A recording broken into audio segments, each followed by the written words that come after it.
pick FD for CakeAssault to play on, so we'll see how that goes. It's going to depend. I feel like we're probably not going to see Merchant Port because that's when you have the king of plat drops himself with all those plats at the top. True. So a lot of people don't like to take the fire characters there at first. Yeah, the gates ban right away makes a lot of sense. I would be surprised if we really see that stage much at all in tournament. I feel like I personally don't feel I don't super like playing on that stage. And there we go. Look at me. Yep. 1 and 2. Yeah. Very, very smart. There goes Merchant Port. On to Jules Vale we go. And the smoke is started. Let's see what our options are here. Immediately gets over that down B, though. Ooh. See, this is the important thing. Every time that you are not pressuring him, he's going to be putting down that smoke because it's just so important for him. And in the way that Crag has to kind of like wait and get back on their own sort of speed, it doesn't help the situation, right? No, it does not. But Julie's definitely got some wacky recovery mix-ups. The one that I see her hit a lot is definitely she holds the rock, she'll jump up, and just like right when she gets over the ledge, that's when you neutral throw it. Right. And that is really hard to contest sometimes. Oh, she's got Cake off stage. He back aired the rock though, not really going to be able to get any kind of edge guard, but looking really even in percent right now. Ooh, and see, I love that little mix-up there. Do you tech off the rock? Do you not tech off the rock? Cheesy expecting him to tech, misses the hit afterwards because of it. Ooh, going for the parry, but yeah, see, that smoke right there. You cannot let him have it. But it's so hard. He's just always looking for opportunities to put it down.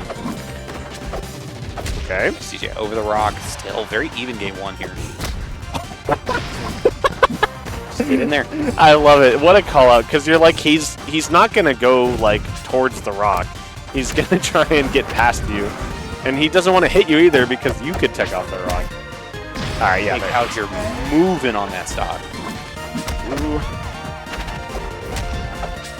What are our options here? Fair, fair, fair. Nair into the back air, and just like that, 60%. Yeah, not quite finding his follow-up there. That was weird. I don't exactly understand what just happened there. Shenanigans. Shenanigans. My dear dinos. You said it yourself. This is the shenanigan stage. 120, but still going to get the pillar here. Yeah, no rock for those recovery mix-ups either. What is happening? That was certainly something. Just the double down tilt away from Julie. I'm sure there's a reason, right? Like I think he was just straight up misinput. It was like he clearly wanted to down tilt. I don't think the second one. It was either like a huge brain call out or just straight up misinput. Could you imagine just the down tilt the wrong direction, then roll into the down tilt in the wrong direction? That's the problem. I can't imagine it. Oh my! That was definitely way too ambitious from Cheesy. Yeah, I didn't realize that was without pillar too. That's unfortunate there. Yeah, she went for that big down B. I feel like she didn't mean to go off stage. Right. I think she was trying to do it like right there at the like ledge. right on that last pixel. Yeah. So unfortunate, but still was looking pretty even. You still got a game at least to work with before it's like do or die time. So tower. Yep, I like this pick. This is another pretty neutral stage for both these characters. Absolutely. I was thinking about some of the plat drop shenanigans we might be seeing in this, but definitely one where you can kind of just set your own pace, which is really what Julie wants to do here, right? You know, yeah. Against Cake, you really kind of want to be able to try your best to be able to control things, and I mean that's a really good start to it right there. Just being able to get around some of those jab mix-ups. Ooh. I think one thing I really like about Julie picking this is she is really, really good at covering plat movement. Right. So if Cake tries to go in between the platform, wow, she knew to get out of that. That's insane.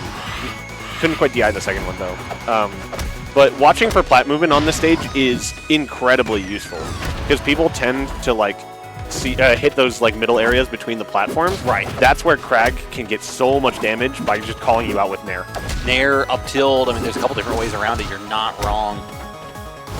Ooh, almost catching the jump there. Oh no! There's been so many STs today. It makes me so sad. That's our third one of this top 8 so far, and now just you don't want it to happen to anyone. You really don't want it to happen when you're playing against CakeAssault. Exactly, because you know he's just going to take it and run a full marathon with it. Correct. Great parry. Oh, the leg cancel! He's insane! Nobody does it better. I just I can't not believe it because I mean, both of us are sitting there. It's like, okay, cool, good for Cheesy. That's a stop. Yeah. And then it was just like, no, it's actually not. He had the ancient Eldritch knowledge. He was like, nah, this is still my stock. How long is this mix-up going to go here? Gonna get be able to DI out, but doesn't get the resources back. Does get back to stage somehow, though. Okay. Yeah, that's the rough part because it's that smoke right under the lip of the stage that I was talking about. Because he had that, it became infinitely harder for Cheesy to actually figure out which one he is. Yeah, and then the weight under the plat, man. That is it. Game 2 for Cake. My. Yeah, it's looking so close, and then just the SDs. Like, she's making these huge mistakes, and Cake is destroying her for it. So we see Fire left. I'm not a fan, personally. I feel like this leaves way too much room for Cake to kind of get ambiguous here.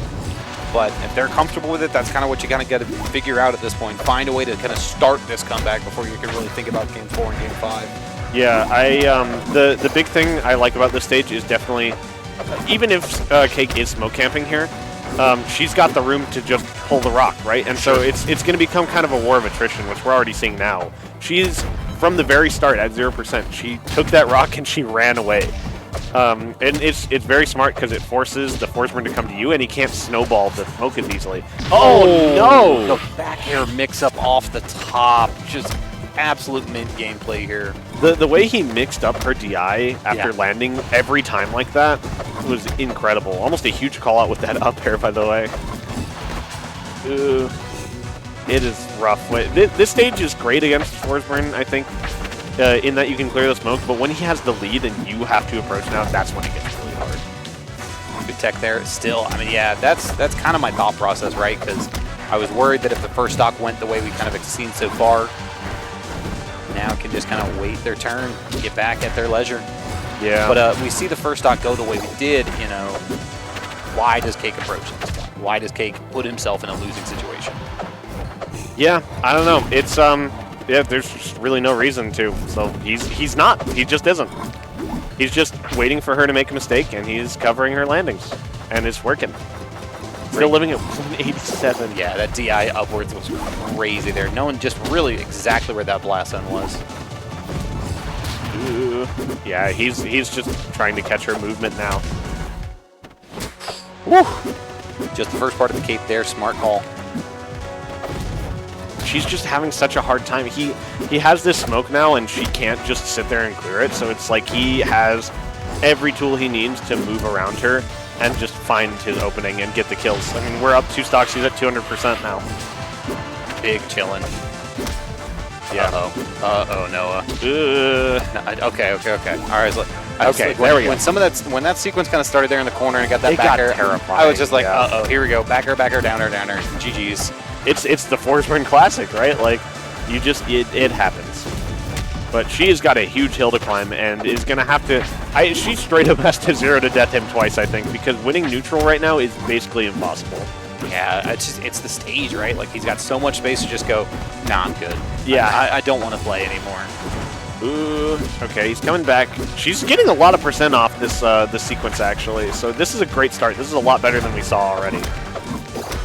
This is definitely what you want to see if you're a Julie fan, because now we're pushing a little bit closer and a little bit closer. Maybe like a stray down smash here could maybe take a stock if, you know, catch him sleeping a little bit. But yeah, it's I think Upstrong is the one that's going to do it, because you look for the plat movement maybe, like when he goes up to avoid you. Right, like exactly there. Yeah. Maybe not Dacus bot, yeah, down strong. Unfortunate mistakes from Julie, but again, it's another set where it looked so good until it didn't. You know, it's right up until the end. Exactly. Right up until the end.